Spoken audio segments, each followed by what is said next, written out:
Hey everybody, Patrick here with Rap 4. It is April 22nd, 2013, and this is Monday Night Paintball.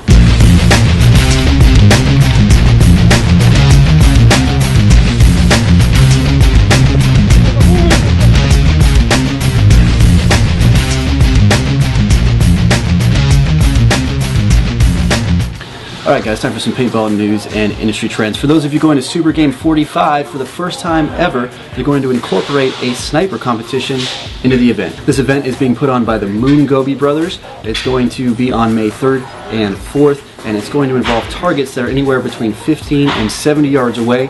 You're going to be using a pump style marker or first strike rounds. For those of you with a pump marker, registration is going to be $12. For those of you with a first strike capable marker, it's going to be $15, and $10 of every entry is going to be donated to charity. Living Legends is right around the corner. It's going to be May 17th through the 19th, and it is going to be at CPX Sports in Joliet, Illinois. This is one of the few events that you never want to miss. They have it every year, and every year it is an outstanding scenario. You're going to have a chance to play with some of the living legends in the paintball community, whether they're pro players or people who shaped what paintball is today. You're going to have an opportunity to either play alongside them or against them. It's going to be really cool with a huge turnout. Now this week I want to spotlight some exceptional custom work. You might have noticed a new addition to my wall over here. I used to try to put some really cool markers up here, and this one looks like it's going to be a permanent addition. This is, or was, an MKP that was modded by a guy named Cheshire into a Galil Ace. Now Galil is an Israeli firearm. It looks kind of like an AK variant, but they made some improvements on it. In the real world, it's an outstanding weapon system, and in the paintball world, this is an MKP, which is basically one of the highest performance mag-fed markers out there. Now, I wasn't there for the customizing process, but from what I can see right now, I can tell you he used some real parts on this, real gun parts that he fused to the MKP body. I know that he took this buttstock and dropped it down lower, so it had more of that AK feel to it. This handguard in here is actually off of a Mossberg shotgun. If you could be here, you could see the parts in here that he used to make this look exactly like the real thing, even down to this custom fabricated gas block and front sight group. This thing right here is just a one-for-one really with the real thing. Minus the bore size, you could definitely be fooled that this was the real thing. He even took the time to put a cool camel pattern in here. It's tough to tell maybe with the camera because it's so close, the light gray and the dark gray, but it adds just another element of customization on here to really make this thing so impressive. And out of all of the features of this, the number one functional customization to make this like the real thing is right here. This right here is a Galil magazine release. You see these on a lot of AKs, you see these on a lot of other firearms, but the fact that this magazine now is held in through the rear, there's a notch cut out of it, and it rotates into the marker exactly like the real thing. That is a level of customization that we have never seen a paintball player go to.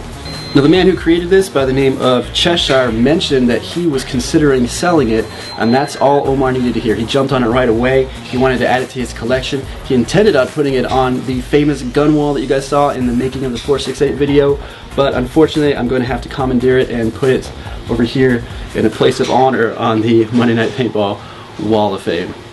So Cheshire, very impressive mod here. This is going to go on the gun wall for the unforeseen future. This is truly as real as it gets. Speaking of Cheshire, if you go check out our Facebook page right now, pinned to the top, there is a review that he just did on the 468. When he was down here delivering the Galil to us, he checked out the 468. He did a very in-depth study on it. He's got some zoomed in pictures and everything, and he goes over pretty much every detail of it. So go ahead and check it out. It's a good review, very informative, and probably one of the best that we've seen from a customer's perspective. Alright guys, for this week's tactical tip, I'm going to talk about shoulder transitions. Now on a previous video, I think it was for our 43 cal Mets, I talked about a little bit about shoulder transitions, but I want to more specifically focus on shoulder transitions with a 2-point sling. Now when most people use a 2-point sling, they usually only consider how they're going to shoot it, how it's going to be comfortable for them shooting right-handed. So they run into a problem of transitioning shoulders, let's say for whatever reason the battlefield dictates that you need to be shooting around the left-hand side of a corner instead of, you know, out of the right-hand side, or maybe you're in a vehicle and you're shooting out of, you know, the left-hand side of the vehicle on the driver's side, and it'd be more advantageous for you to be shooting lefty. Well, with a 2-point sling, the reason why people have kind of shied away from these in recent years is that it seems somewhat limiting, but it's really not.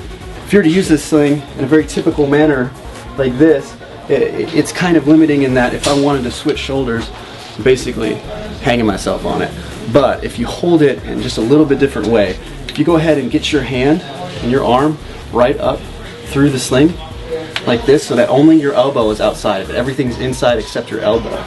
When you go to transition, what you do, it's all very nice and tight right now. It's helping secure it to my body and steadying my aim. But all I have to do to get it off of my arm is just straighten my arm, and it pops up and over. And now I'm able to either do the little shoulder flip and shoot lefty, or I can do an entire shoulder change, hand change, and switch the hands on my firing controls.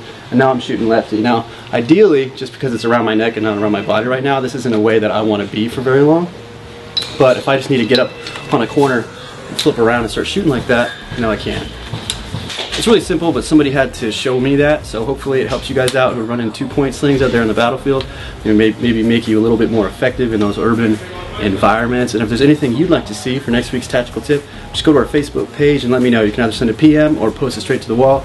Either way, I'll get it. Now, last week I asked you guys what kind of optics you're running, whether it was iron sights, red dots, anything magnified like a scope, or if you were just looking down the barrel. And the vast majority of you answered red dots. Looks like they're really taking off in paintball as far as being effective on the paintball field.